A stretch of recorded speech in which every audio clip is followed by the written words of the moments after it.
अब तक फिल्मों में ताजमहल और गंगा घाट को बेचते हुए देखा गया था, मगर अब असलियत में भी ऐसी घटनाएं होने लगी हैं। मामला पूर्णिया कोर्ट स्टेशन का है, जहां कार्यरत एक इंजीनियर ने पूरा रेल इंजन ही बेच दिया है। यहां तक कि अधिकारियों ने भी इस बात पर ध्यान नहीं दिया। इस गड़बड़ी के बारे में जब जानकारी मिली, तब ऑन ड्यूटी एक महिला सिपाही संगीता कुमारी ने इसकी जांच शुरू की। उसकी रिपोर्ट के आधार पर अब आरपीएफ के दरोगा एमएम रहमान के बयान पर रेल मंडल के बनमनखी पोस्ट पर प्राथमिकी दर्ज की गई है। मामला पूर्णिया कोर्ट स्टेशन से जुड़ा है।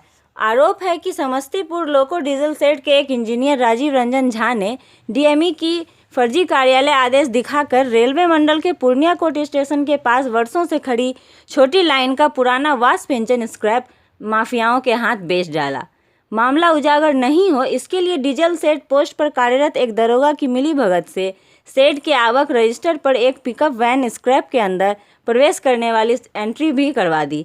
इस बाबत समस्तीपुर रेल डिवीज़न के डीआरएम ने बताया कि रेलवे के स्क्रैप को एक स्थान से दूसरे स्थान ले जाना एक नियमित प्रक्रिया है, लेकिन जब पूर्णिया कोर्ट स्टेशन से रेलवे इंजन का स्क्रैप नियत जगह पर नहीं पहुंचा, तो यह शक पुख्ता हो गया और जांच के बाद दोषी अधिकारियों पर कार्रवाई का निर्देश दिया गया है। उन्होंने कहा कि रेलवे अपने ट्रस्ट के कारण जाना जाता है, लेकिन कुछ लोगों ने इस पृष्ठ पर कुठाराघात किया है। ऐसे अधिकारियों को बख्शा नहीं जाएगा। ऐसा कभी नहीं सुने हैं जो रेल का इंजन का चोरी होता है और से घर में चोरी होता है, बाकी सामान चोरी होता है। तो सिनेमा में सुने थे जादू रेल का इंजन मतलब गायब हो गया है।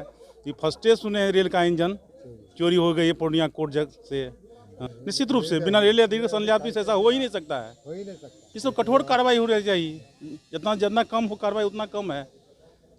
भारत की संपत्ति का, हमारे देश संपत्ति का ऐसा चोरी हो जाए स्टेशन से, मतलब रेल जहाँ पटरी नहीं हो, रेल कहाँ चलेगा? पटरी पर चलेगा, रोड पर थोड़ा चलेगा। जरूर अधिकारी का मिलीभगत ऐसा तब क्या गया है। क्या नाम है आपका? मनोज कुमार। ये बहुत बड़ी विडम्बना है कि हम लोग एक फिल्म में देखे थे कादर खान का, उसमें कहा गया था कि तुमने क्या बेचा। उसने बोला कि हमने क्या कहते ताजमहल बेचा, दिल्ली का कुतुब मीनार बेचा, और जाते जाते बोला कि अब मैं जेल बेच के जा रहा हूँ। अब वो कहावत अब रेलवे प्रशासन पर लागू हो रही। ये बहुत ही शर्मनाक बात है कि रेलगाड़ी की इंजन बिक गई और किसी को पता भी नहीं चला।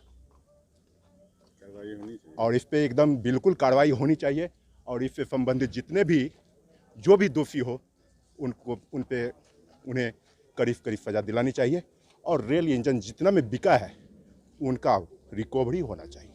क्या शुभ नाम हुआ आपका? मेरा नाम हुआ दीपक कुमार पासवान। पहली चीज़ तो ये मैं आपको क्लियर कर दूं कि वहाँ कोई रेलवे का इंजन कोई ऐसा नहीं था। और जो मुझे पता लगा, जो मेरे को फोटोग्राफ्स भी पता है, तो वहाँ पर उसका कुछ बचा हुआ जैसे ट्रॉली या इस तरह की कोई चीज़ थी, जिसके बारे में अभी मुझे पूरी जांच के बाद पता लगेगा। और कोई हमारा अपना ही कर्मचारी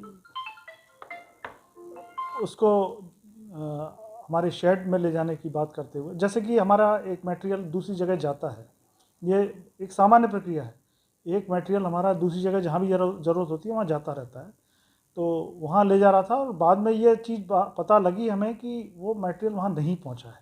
इससे सजग होकर इस शक के दायरे में हमने फिर इसको जांचा दोबारा से और ये पता लगा कि मटेरियल वहाँ नहीं पहुँचा है। तो इस मामले को संज्ञान में लेके हमने उसकी जांच शुरू कर दी है और जो भी जहाँ भी मटेरियल है उसको रिकवर करने की पूरी कोशिश की जा रही है और जो भी इसमें दोषी पाए जाएंगे उनके ऊपर कड़ी कार्रवाई की जाएगी।